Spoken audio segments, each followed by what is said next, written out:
Whoever has my commands and keeps them is the one who loves me. The one who loves me will be loved by my Father, and I too will love them and show myself to them. Then Judas, not Judas Iscariot, said, But Lord, why do you intend to show yourself to us and not to the world? Jesus replied, Anyone who loves me will obey my teaching. My Father will love them and will come to them and make our home with them. Anyone who does not love me will not obey my teaching. These words you hear are not my own. They belong to the Father who sent me. Greeting, guys. It is me here with a message of the kingdom of heaven. Guys, we are still continuing. Guys, we are still continuing because we are in this love mode. You know, this is the Christmas time, you understand? And we are in this love mode. So we are speaking about love. Do not mind the fact that I'm quoting these scriptures, because these scriptures, if you've got a conscience, they really do speak to you. If you've got a conscience, though. Because you see, guys, here on earth, we like to get, we like to receive. We like to receive. We hate giving. It's all about, what am I going to get? What is it there for me? Oh, well, I'm like that as well, you know. I ask my Lord, what is it there for me? You know what I mean? Anyway, guys, you know, we are going to have to prove our love to them. They've done their part, guys. They've done their part. Guys, that dude, guys, if you've been listening to this show, you know how much I'm smitten by that dude. Guys, you know how much I'm in love with that dude. You know, because he's done something no one can ever do for me. You know, you can give me 1 million. And do you know what I'll tell you to do with it? I'll tell you to shove it back to where you took it. Take it to where the sun doesn't shine. You understand? Why? Your 1 million ain't gonna do any good for me. Nothing except taking away my soul. If that guy will tell me, do not love the world or the things of the world, do not love money, do you seriously think that he will bring 1 million my way? You're joking, right? You're joking, right? It sounds nice. Sounds good. It's just not it. Guys, I always say it. If it doesn't bark like a dog, it's a hyena. You know, so these days, guys, we are speaking about love. We're speaking about love. In fact, you know, guys, while I'm thinking about this, because if there's one thing the world knows much, is relationship. Guys, people know about relationship. And you know that when it comes to relationship, it's give and take. If you're only going to receive, then believe me, you are going to end up being in a relationship alone. Believe me when I tell you, because any relationship, any healthy relationship is about giving and is about getting. You understand? Now remember that Jesus is a God, yet Daddy gave him to us, the church, as a husband, meaning we are in a relationship with Jesus. Has he not done his part?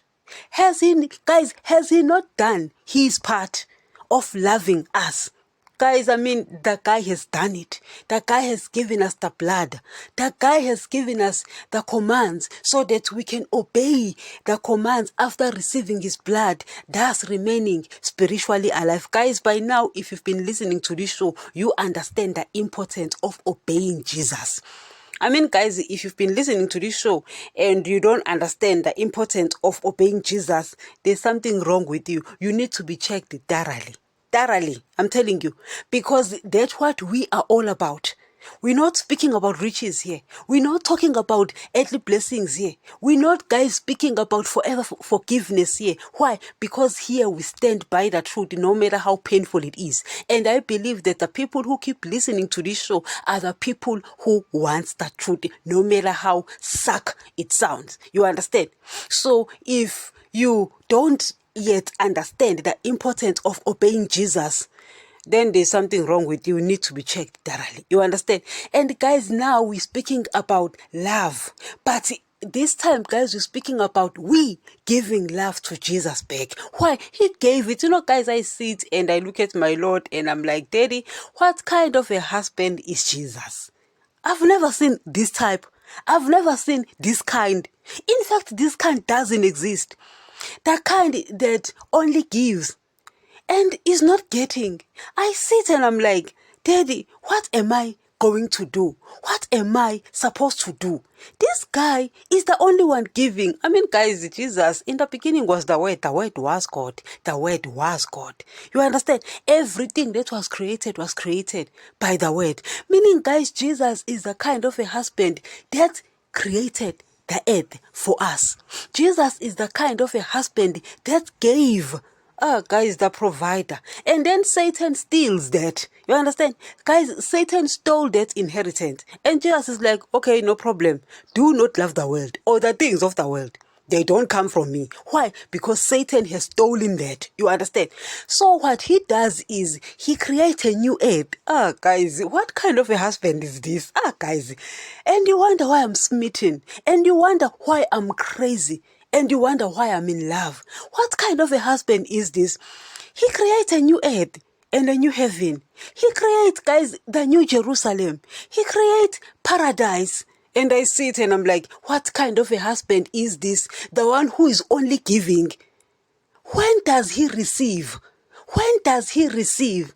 Not only that, we die spiritually because of Adam.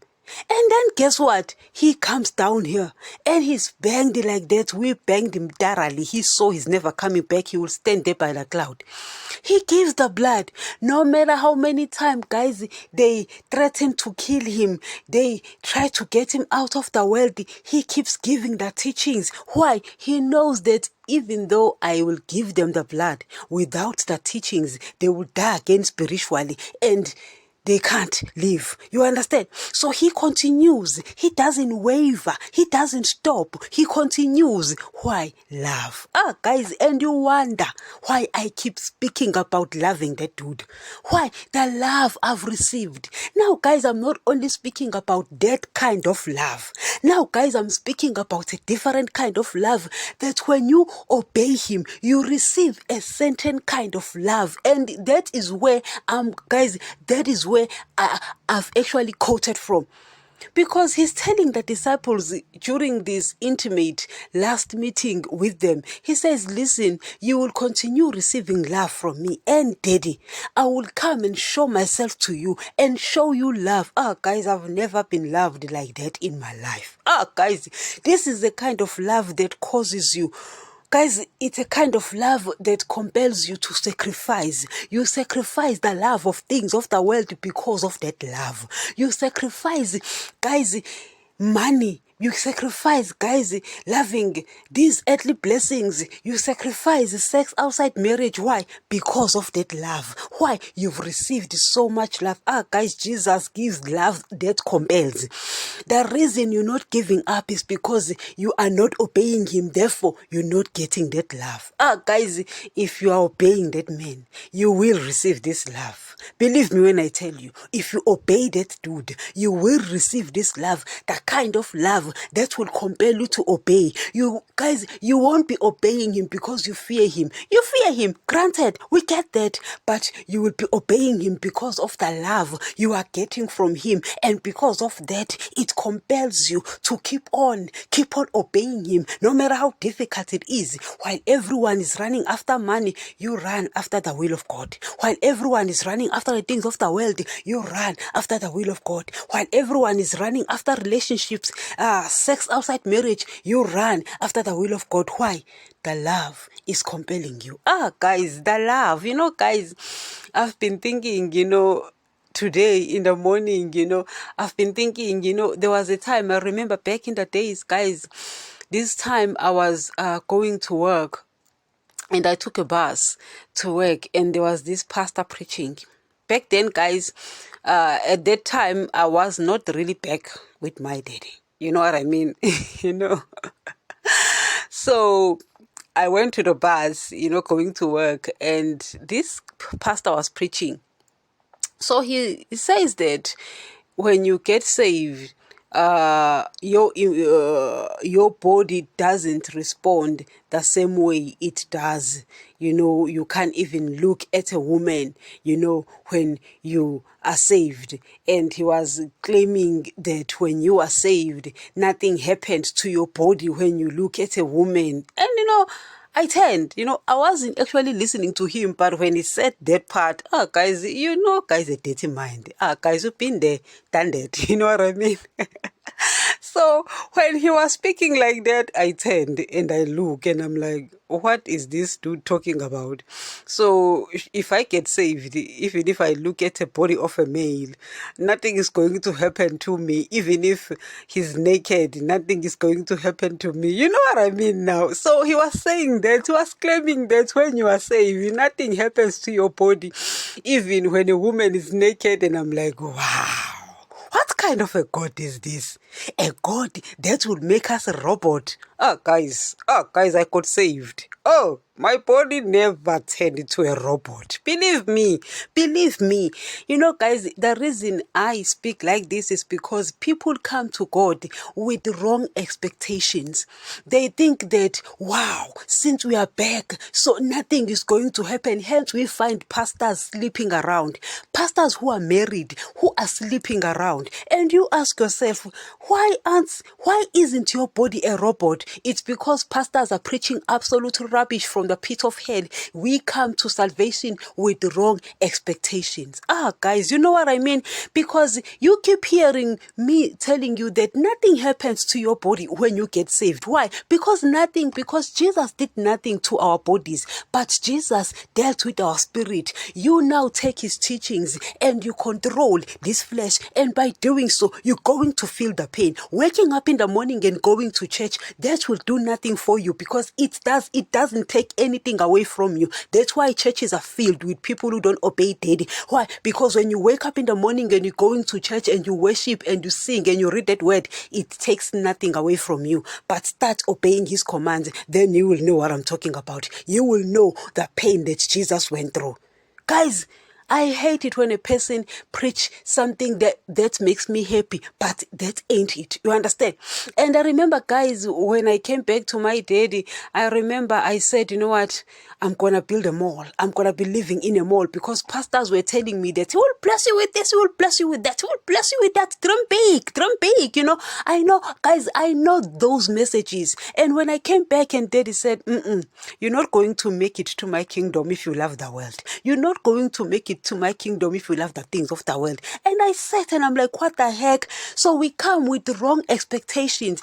Preach the word exactly as it is. Because when you hear wrong messages and you go and you think that, wow, I've found this magic person who's going to do ABC for me, and then when you get in and then you get shocked, you get alarmed, you find out that it ain't like that. So that's why, guys, I stick with the truth. You understand? So here Jesus is telling you that the only way to receive love from him is when you obey him. Because people think that to love, guys, actually people think that God's love is unconditional. Believe me when I tell you, open your eyes right now wide.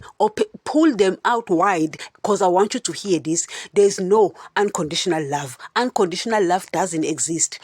It doesn't exist. If Jesus tells you that he will love you, he will show you love, him and daddy will come and reside in you through the Holy Spirit only if you obey him, then you should know that there is no unconditional love. That doesn't exist. You play your part, he plays his part. That guy has played his part. I sit and I'm like, my Lord, you've played your part.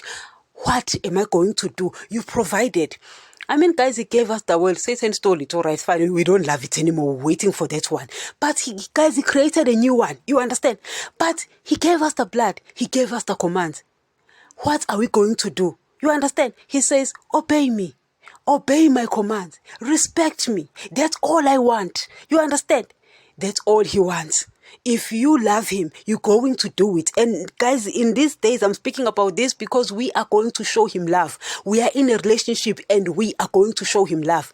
You stay away from people who don't obey him, because when you do so, you will lose Jesus. Prove to Jesus that you love him too. Prove to him that he matters. Prove to him that the heavenly family is much more important than the earthly family, because the earthly family is not the family of Jesus. Only those who obey his commands, only those who do his will are his family. So prove it to him. It is your time. It is your chance. It is your opportunity to prove that love, because he has played his part. Until next, guys.